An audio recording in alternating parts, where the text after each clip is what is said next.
In this video, we'll be diving into the job configuration within NIM, bringing a job online, and resolving offline items from variable-based project structures.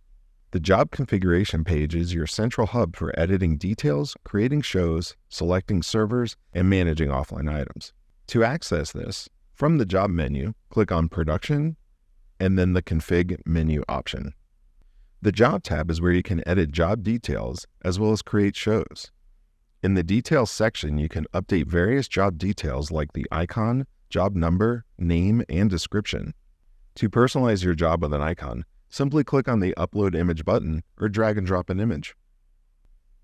Shows in NIM are a collection of shots. They can represent anything from an individual spot, a deliverable, an entire episode, or film sequence. The organization is totally up to you. Each show can also have a linked previous section, perfect for when editorial isn't locked or for general R&D. To add a show, click on the Add button, fill in the details, and save. Editing and deleting a show is just as easy. Simply click the respective buttons, make your changes, and confirm. You can edit the details of a show prior to it being online.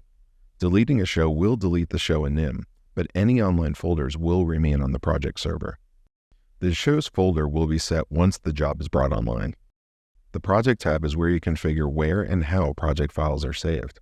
Here you can add file servers to your job. Any folder structure created will be replicated across all servers. As new items are added to the job, the corresponding folders will be automatically created.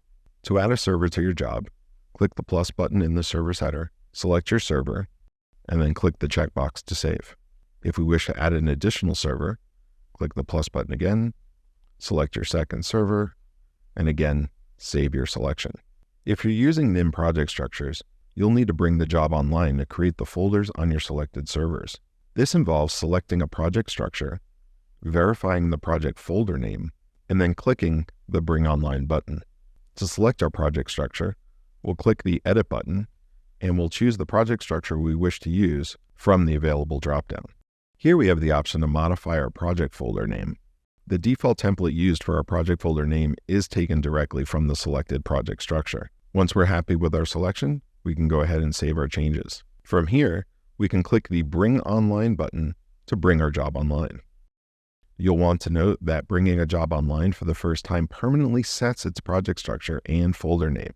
If you're happy with your selection, go ahead and click OK to continue. There is a command line script to reset the project structure in case you've brought online the wrong project structure template or entered the wrong project folder name.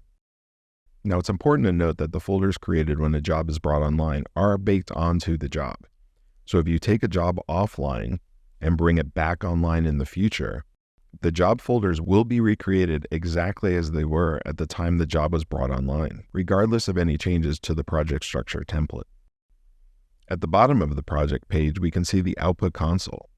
This displays the results from system commands used to create the folder structure. Any warnings or errors will be boldly displayed for your attention.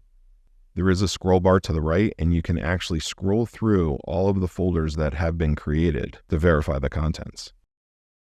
Any previously existing assets or shots will be created when the job is brought online. As we create a new asset, we can click the View Details button to see the folders that were created for that asset. The same holds true for shots. If we import shots or create a shot sequence, we can view the details and see all of the corresponding folders that were made.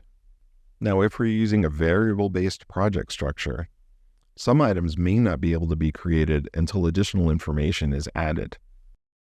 This is what the Offline Items tab is for in the Config section. If there were offline items, they would be visible in this tab, and you would be able to set the required parameters and bring those items online. So let's create a job that uses a variable-based project structure and see how that works. Okay, now we're looking at a job that is using a variable-based project structure. In this case, our assets as well as our shots are using variables for folder names that have been defined in the project structure. Creating project structures and setting folder names will be covered in a separate video. Here we can see that our job has already been brought online, but if we go to create an asset, we'll receive a notice that says this project structure is dependent upon asset information. And we can click the Edit Assets and Bring Online button to edit any necessary fields and bring the assets online.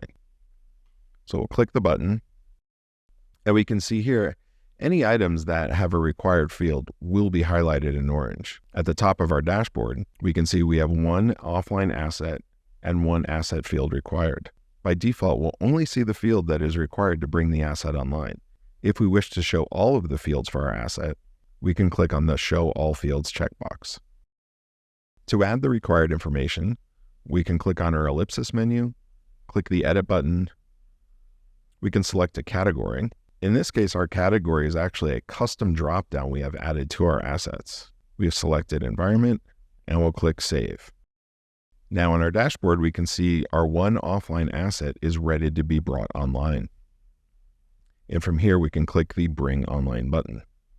The same process works for shots. If we create a range of shots, we'll receive the same notice if they are dependent upon a variable. We can click the Edit Shots and Bring Online button. And here we'll see the 3 shots that need additional information. I'll edit my item, and in this case, I'm adding a sequence prefix, and I'll click Save. Now I have 1 item ready to be brought online and 2 that are not. And I'm going to leave these 2 here so we can go back to the config section and we'll look at where else we can modify these values. So going into production config, I can go to offline items, and I do see I have an alert here indicating that I have 2 offline items. Clicking on my offline items tab, I have job offline items that would cover jobs as well as show information, assets, as well as shots. Here we can see the shot that we just modified that is ready to be brought online. Here we see the 2 remaining shots that also need their information updated. I'll select both of those shots to edit them together, update the sequence information, and click Save. We can see that we have our 1 asset that we previously brought online, as well as 3 shots that are offline, and all 3 are ready to be brought online. In this case, I can click the Bring Online button. When I do this, I get confirmation that all 3 of our shots have been successfully brought online. I can click the OK button to dismiss that message. And at the bottom here, I can see all of the folders that were created. In this case, we can see that the directory already existed and did not need to be recreated. Again, we can scroll through all of the directories that were created during the process. And that covers our job configuration, as well as bringing a job online and resolving any offline items. If you have any questions, please feel free to reach out at support@nim-labs.com. Thank you.